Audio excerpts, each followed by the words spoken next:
And good evening, everybody. This is Michael Filighera. I am with logicalsignals.com and tradershoppingtraders.com.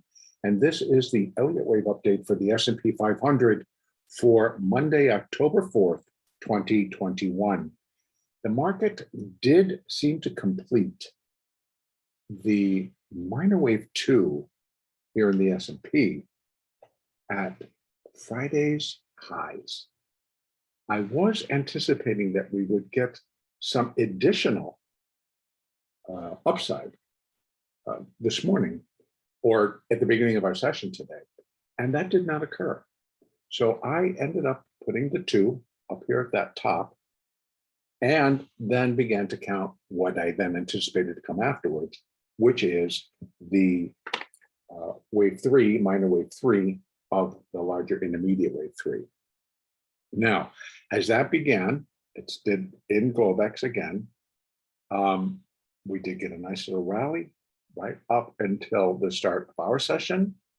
They really gave it a good old college try to get up there to that 200-day moving average and get above it, actually, but failed.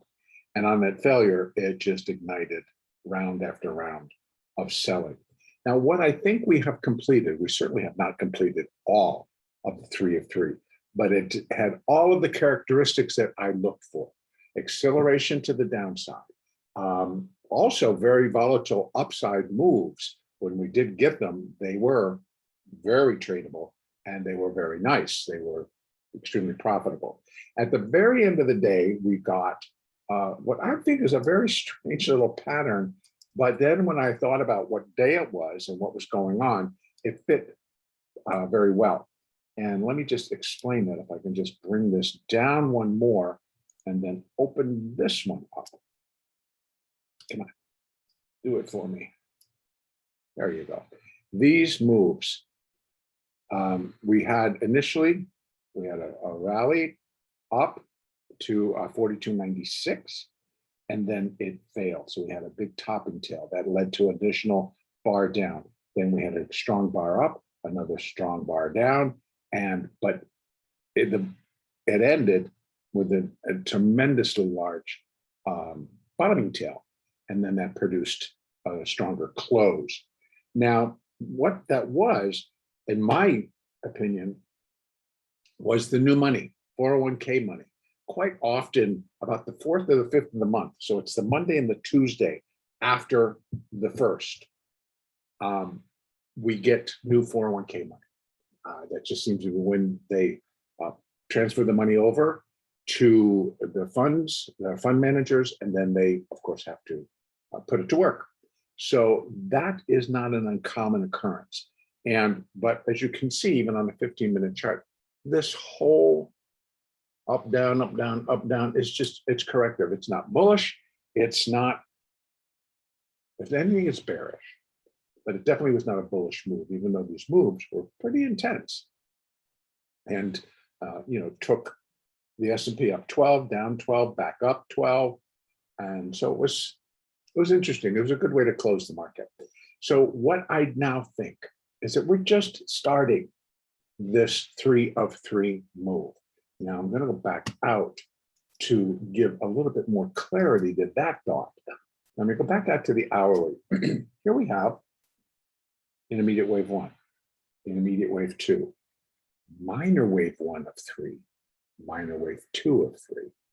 So if minor wave 1 of 3 is from 44.70, 72 actually, down to 42.61, it's 210 points.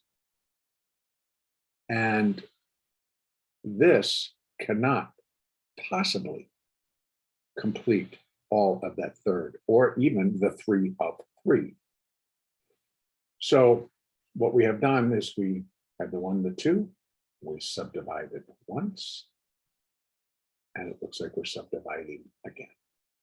So how I'm going to count this is I am going to put, once this is done, because I don't think that this initial leg is done, but it's just going to be if we're in a third down, dropping down in a third, not this larger third, but just a smaller third, I don't want to start confusing it by saying this is subminute or minute, but we're down in a third. In that third will also subdivide into its own 5 waves. We just got started on that.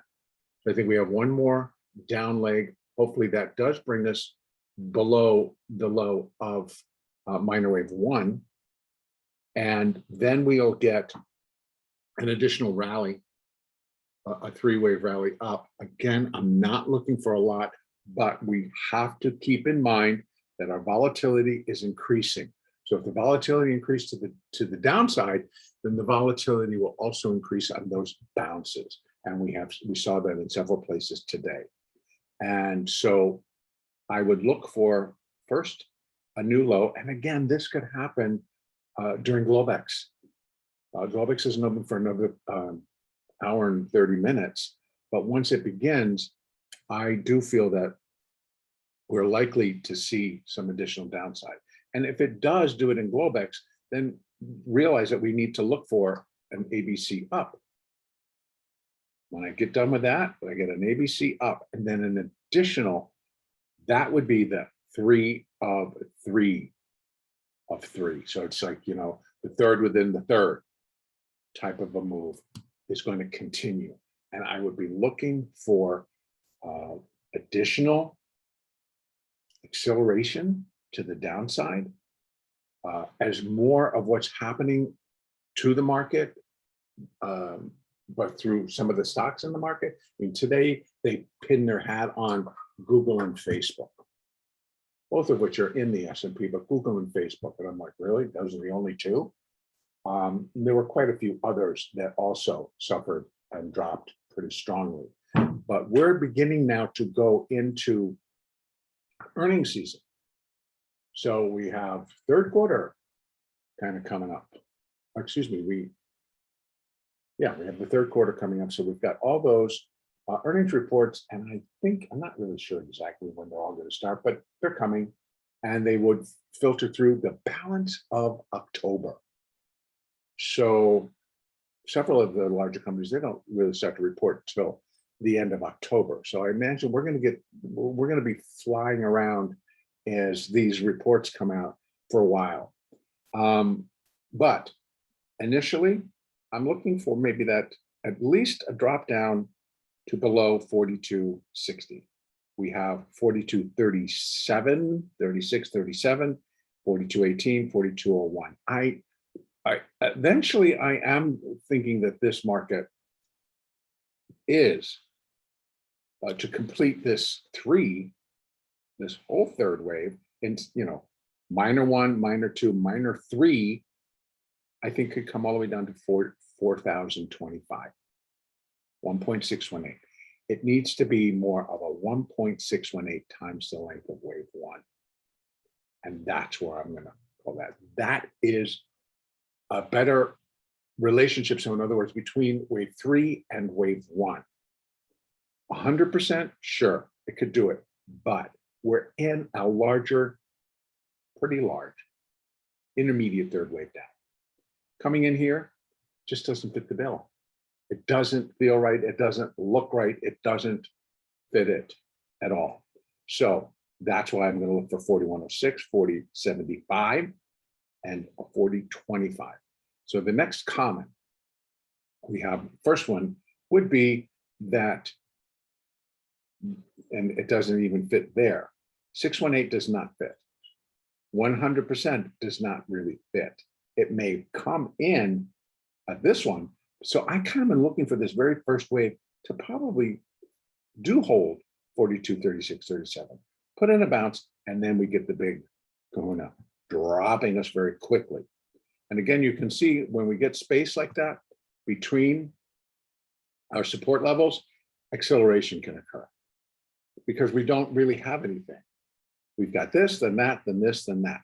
And so from here, a drop of 68 bucks, because we're trading at, even more, 90 bucks, is a pretty big move. But I am looking for that. That's what I'm expecting to roll out. Not necessarily all tomorrow, but if it does, so be it. but we are going to see some additional acceleration to the downside. That is what I am expecting. And this is where eventually I feel that wave 3 could end up. Then we get a wave 4 and still a wave 5. And then that completes this larger intermediate third wave. So again, bearing in mind that out of waves 1, 3, and 5, wave 3, which is where we are right now, is often, most often, the longest and the strongest wave within that sequence. So here's what it cannot be, and I know I keep emphasizing this. It cannot be the shortest wave. And why I keep emphasizing that, because as you're counting on your own, and you think, well, I can count down 5, does that end the third? No, because if it does, we're going to be looking for the end of this third down here. Okay, it makes a new low, blah, blah, blah, it fits, and in those things that I say, but it is not correct because it would then be the shortest wave. Even out of 1 and 3, it's still going to be the shortest wave, and it just can't be. And that puts that, yeah, it just doesn't happen. So that's why I wouldn't mark it as the completion point. And that's why I would leave it as a wave 1. Similar to what happened here, where he said to keep moving it down because the market indicated it as such that it would. Now, the only seriously other count that I could possibly put into place is again to move this back up here. I call this -1, -2, 1 of 3, 2 of 3. And now we're in that 3 of 3 move, but it's got to go a lot faster than all of this. So yes, there are some different ways that I can mark this, but either way, continue to suggest we're going to drop pretty precipitously and that it's going to continue. So for tomorrow, we may see a continuation of the upside. What that could be telling us, if we just, guys, these computers just annoy me that they can't pick up what my mouse is. Either that or my mouse is getting too old. I want to go back to my hourly and just finish this up.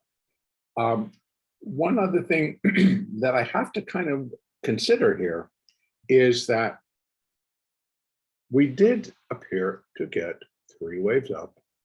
So that's why I put the 2. But what if that's only A and this coming off is a B wave? And then we have to allow for this. We're going to get a completion of a C wave, and it likely will bring us back to 43.67-ish or slightly higher. Now, that would leave this as a flat, a wave 2 flat correction. So close to the low, close to the high, flat, and ABC flat. That's what that all means. Have to allow for that. If it breaks below 42.60, then this likely would turn into a 5 wave down. Wave 1, 2, 3, 4, and then a 5. So we have a bunch of possibilities. We now have to let the market tell us.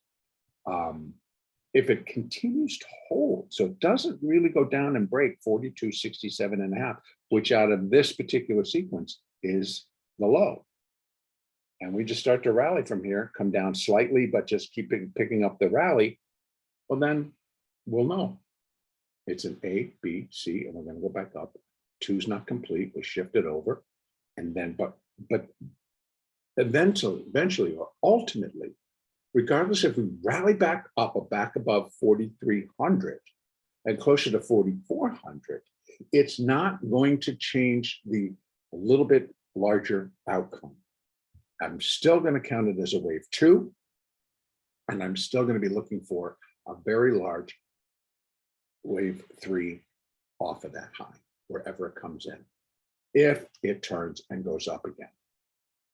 So downside, initially, I'm looking for it to go below 42.60. This is taking that it doesn't, it maybe hangs out here. And as Globex starts and the other markets come online, that we go down and we break below 67.50, and then again below 60.